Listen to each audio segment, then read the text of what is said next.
Have you ever walked away from a conversation with someone you care about only to feel completely empty inside? You aren't angry exactly, you aren't crying, but your chest feels heavy, your mind is spinning in circles, and you are running through everything you said, wondering if you somehow ruined the dynamic. You start asking yourself, was I too harsh? Did I misunderstand them? Am I being selfish?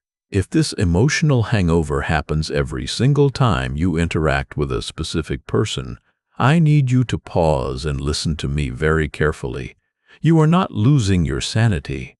Your intuition is screaming at you, trying to tell you something your conscious mind is too polite to admit. You are dealing with a highly toxic person. We've been conditioned to think that toxic people are obvious. We expect them to look like villains in a movie: loud, aggressive, intentionally cruel, and clearly manipulative. But real-life psychological toxicity is rarely that simple. The most dangerous individuals don't walk around with warning labels. They are often charming, deeply intelligent, and incredibly skilled at using your own empathy as a weapon against you. They don't break your boundaries with a sledgehammer. They dissolve them slowly, day by day, until you can't even remember who you were before you met them. To protect your sanity, your career, and your peace, you must look past their words and analyze their structural behavioral patterns. Let's break down the hidden signs of a highly toxic individual that no one talks about. The first sign is what psychologists call the moving goalpost of validation. Have you ever noticed that with certain people you can never truly win? When they are upset, you do everything in your power to fix it. You apologize, you change your behavior, you make sacrifices, but the moment you meet their demands, they quietly move the line. Suddenly, your apology wasn't sincere enough, or your sacrifice came too late, or you're failing in a completely new area you didn't even know existed. This is a deliberate, often subconscious tactic designed to keep you in a permanent state of performance anxiety.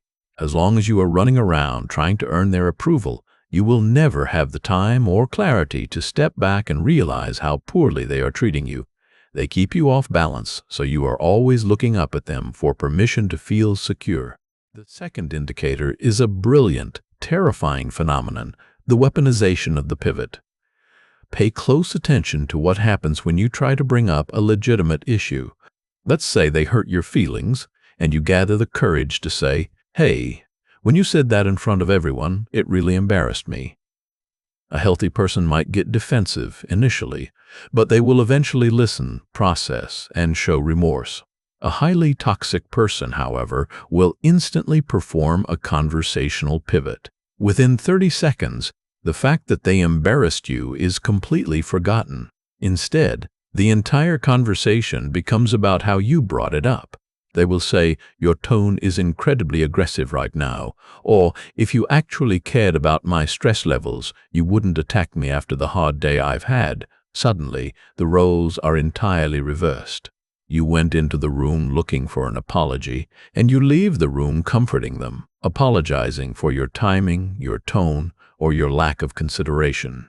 If you look closely at their history, they have never truly been the antagonist in any story they tell. They are either the hero who saved the day or the tragic victim who was completely misunderstood.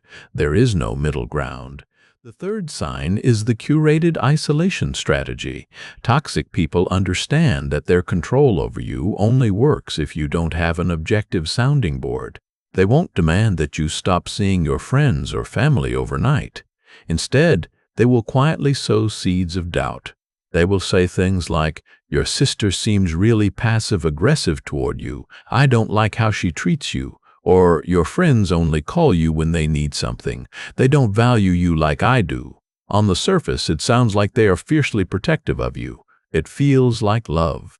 But over time, you find yourself distancing from your support system because it's just easier than dealing with the subtle disapproval or tension from the toxic individual.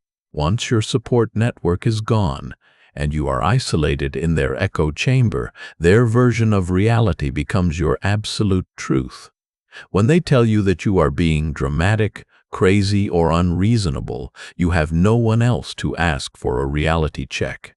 This brings us to the fourth And perhaps most devastating sign, the extraction of vitality. Toxic people rarely target weak individuals. They target highly competent, vibrant, successful, and empathetic people.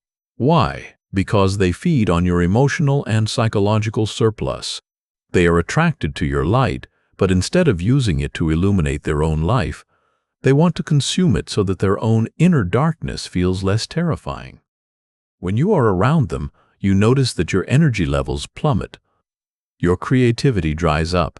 Your career might start to stall because all your mental processing power is being consumed by managing their moods, anticipating their reactions, and walking on eggshells. You become a shadow of your former self, existing solely as an emotional regulator for someone who refuses to do the hard inner work to heal themselves. You cannot save someone by allowing them to destroy you. You cannot love someone into treating you with basic human decency. Their behavior isn't a reflection of your worth.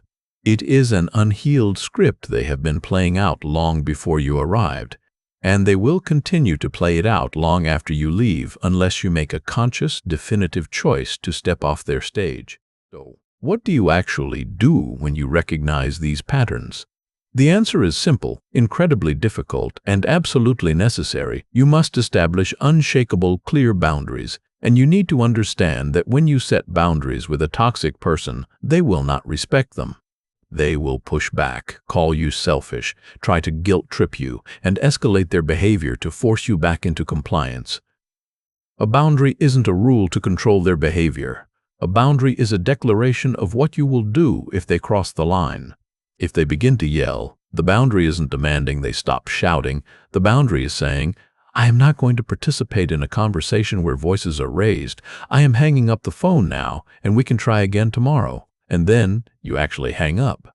No explanations, no debates, no endless arguments. You do not owe anyone your mental peace. You do not owe anyone your health, your joy, or your future. It is not your job to fix, heal, or manage the emotions of an adult who chooses to use toxicity as their operating system. Choosing yourself isn't selfish. It is the ultimate act of self-preservation. Take your power back, protect your energy, and remember exactly who you are before the noise of their manipulation made you forget. If this video opened your eyes or felt a little bit too familiar, do not sit with this weight alone.